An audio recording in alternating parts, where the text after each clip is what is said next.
Baik, assalamualaikum warahmatullahi wabarakatuh. Kembali dengan saya Bapak Ibrahim. Ah, Hari ini kita akan mempelajari tentang salah satu bentuk waktu yang ada tiga itu. Masih ingat ya? Bentuk waktu itu ada tiga. Pada dasarnya ada bentuk waktu lampau yang disebut past. Bentuk waktu yang kedua adalah present yang disebut dengan sekarang. Dan bentuk waktu yang ketiga yaitu future, yaitu yang menerangkan pekerjaan di waktu yang akan datang. Nah, hari ini kita akan membahas tentang future, di mana future ini adalah bentuk untuk menunjukkan kepada pembaca bahwa pekerjaan itu terjadi atau berlaku di waktu yang akan datang. Ya, jadi bentuk waktu yang akan datang ini ada dua cara, yaitu cara pertama menggunakan kata will atau shall ya, ini pilihan will atau shall. Kemudian nanti kata kerjanya menggunakan kata kerja bentuk pertama ya.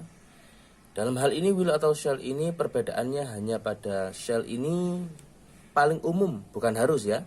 Paling umum digunakan pada subjek I sama we dalam budaya Inggris. Anggaplah ini sama. Cara yang kedua adalah menggunakan komponen atau gabungan antara kata to be, going, to. Kemudian nanti kata kerjanya menggunakan bentuk pertama. Kedua susunan tersebut, will, shall, atau be going to ini bermakna sama, yaitu akan. Seperti contoh yang saya miliki adalah they will tell you the story later. Nanti mereka akan menceritakan kepadamu cerita tersebut.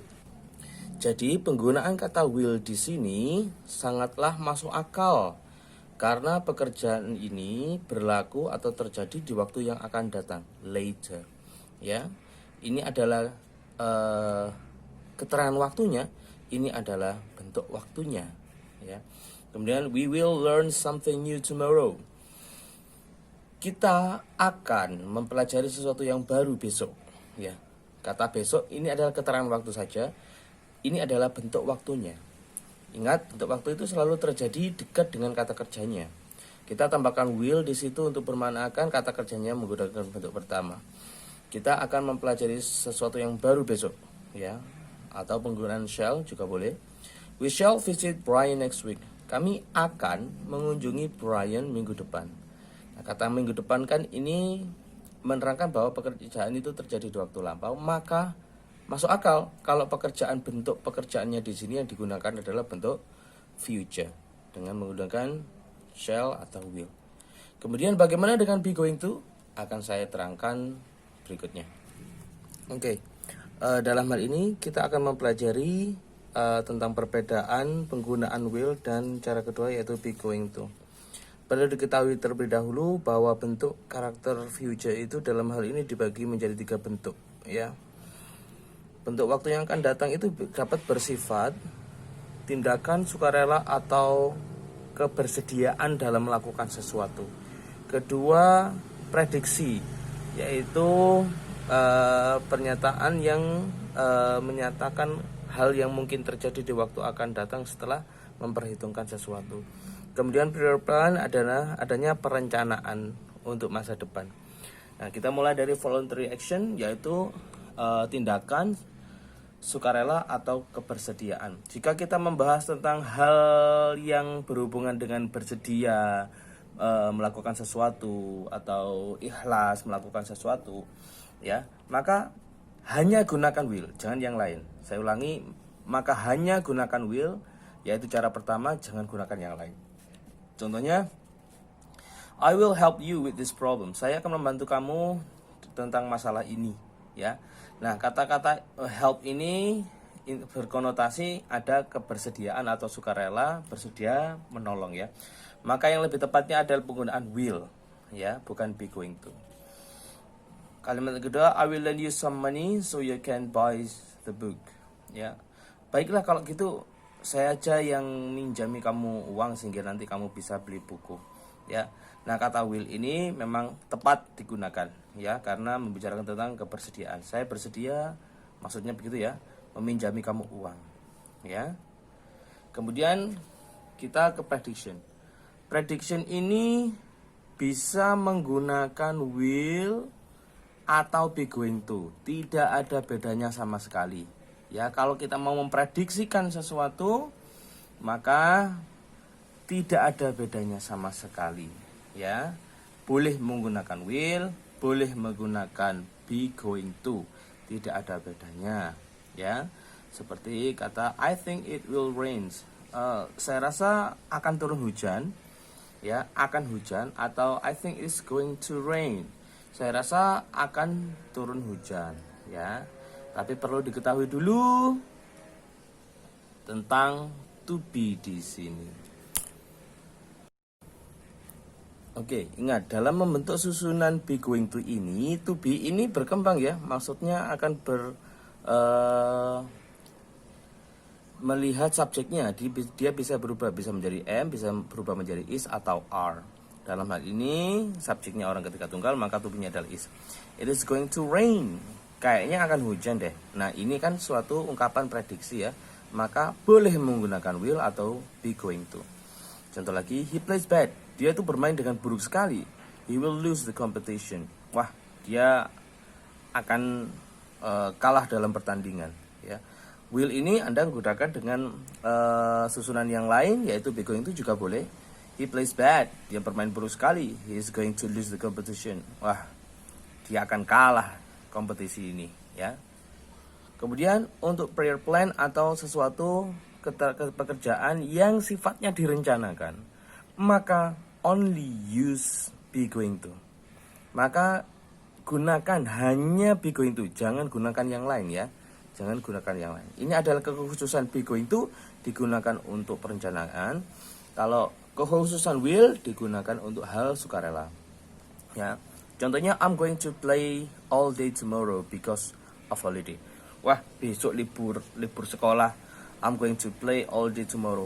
Saya akan bermain game sepanjang hari besok, ya. Nah, ungkapan itu sebenarnya bisa kita rasakan bahwa dia punya rencana, ya. Karena besok libur, rencananya dia akan bermain sepanjang hari. Nah, ini kan suatu perencanaan. Maka lebih tepatnya Anda menggunakan bentuk apa? Cara yang kedua adalah be going to. Subjeknya I, maka to be-nya itu berubah menjadi am, ya. Ini menyesuaikan. I'm going to. Ingat, sepanjang ini jangan terkecoh kalau ini seperti going pergi ya. Tidak, jauh sekali. I'm going to ini bermakna akan. I'm going to play all day tomorrow because of holiday. Kedua, we are going to practice football tomorrow.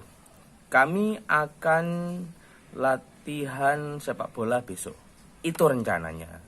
Ya, bisa saya simpulkan bahwa hanya gunakan be going to jika membicarakan tentang rencana.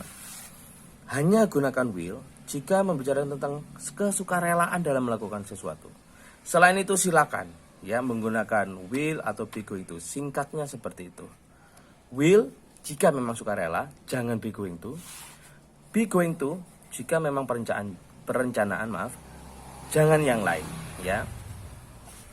Negatif dan pertanyaannya. Sudah kita ketahui ya bahwa rumus dari negatif itu kan saya sudah pernah menerangkan pada Anda ya. Negatif itu rumusnya modal plus not ya. Kalau interrogatif itu modal diletakkan sebelum subjek.